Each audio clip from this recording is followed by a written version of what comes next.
Last month, I thought my friends and I might be done for good, which really sucks because we have matching tattoos. So, to set the scene, it got a little rocky because we all started going through different life changes that were very much not in the same font or flavor. We had breakups happening at the same time as new relationships happening at the same time as really complex situations in existing relationships. And all of this kind of came together with my mental health crisis in a way that made us drift.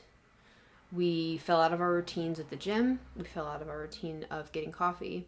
We fell out of our routine of recording the podcast, even.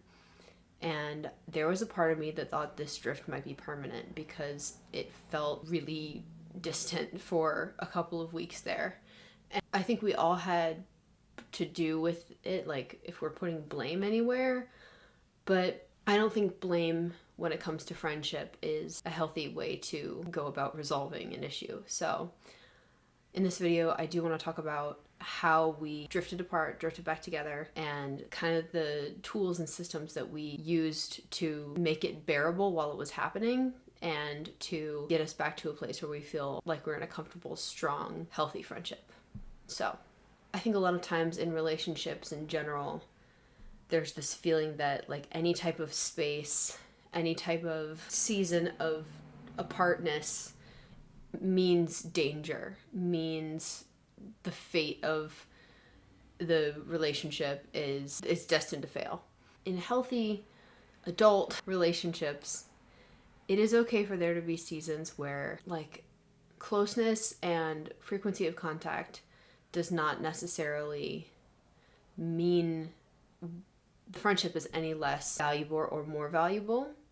I know we have talked a lot on the podcast about how important it is to see your friends, and I think we did notice a change when we saw each other less, which really just proves that point. It doesn't mean, even if you go through a time where you're not seeing your friends as much, that you are less valuable to them or as a friend.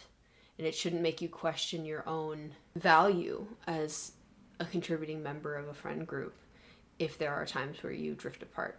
So what I noticed really helped me when I felt like my friends didn't love me anymore was really trying to detach from the outcome.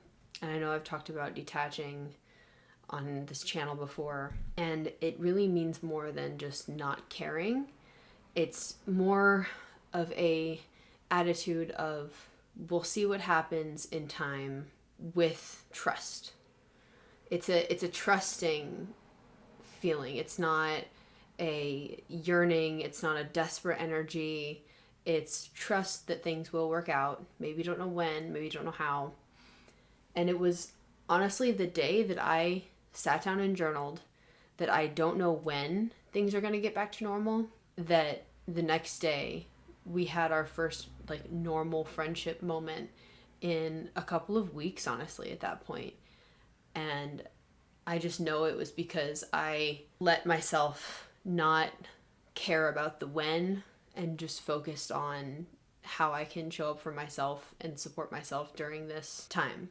And I think that kind of detachment attitude can be valuable in a lot of areas of life. If you're so attached to the outcome of a certain relationship and there's a rocky patch, just pulling back to yourself, focusing on yourself, and knowing that if it is meant to be, it will be when it is meant to be. So something that really helped us stay connected even when we were going through the season of not like being able to see each other very much is, it's kind of silly, so don't come at me, but code words and code emojis. In order to avoid like the over-explainy, I'm sorry, we haven't talked that much, I'm just going through it and I know you need support, but like I can't give it to you in that way right now, and but I'm still good and I still love you and I still care about you. In order to avoid that like preface having to be tacked onto any text that was like, sorry, it's been another few days of no contact, we have decided to just send an emoji. And the emoji of choice is the lobster emoji. Don't ask why, but that's what worked for us. Another emoji that we have been using for quite some time now, but it's kind of gained a new life, is the strawberry emoji. And that one means, like, we got this, we're in it together, that's our friendship symbol. And that one's more of like a love you than a we're good. Having kind of checkpoints with your friends when you're in a hard season of, like, texting every couple days and just saying, hey, thinking of you, strawberry emoji, lobster emoji. That can mean so much to the trajectory of that friendship season. Like, just having those little touch points of, I'm still here, you're still here, we're all good. I think we really got back into our flow of things when we decided that we needed to have a little meeting. And we didn't come to this meeting with energy of, like, we have to fix things, we have to change things. We simply came together with this feeling of, we are ready to move forward, and we are ready to not deal with this, like, dramatic feeling anymore. During the last couple of weeks, I have learned a lot about myself. I've learned that I can function without my friends, which for someone who was a little codependent there for a couple of months, has been refreshing to realize that about myself. But also, it's reinforced that these friends really are my people, because we get back to each other, we are kind to each other, even when things are distant, even when things aren't right or normal.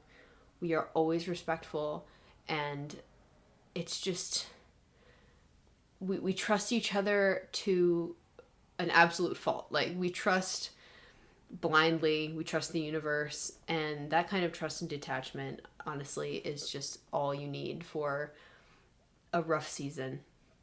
You need to trust and detach and be supportive in little ways that you can. So in the end, it just feels like a new beginning, but we didn't lose each other for this month. I think we lost a little bit of ourselves individually, because when we do come together, it's magical. There will be a new podcast episode up. I know we took a couple of weeks off, but yeah, friendship is everything, and I would be nothing without them.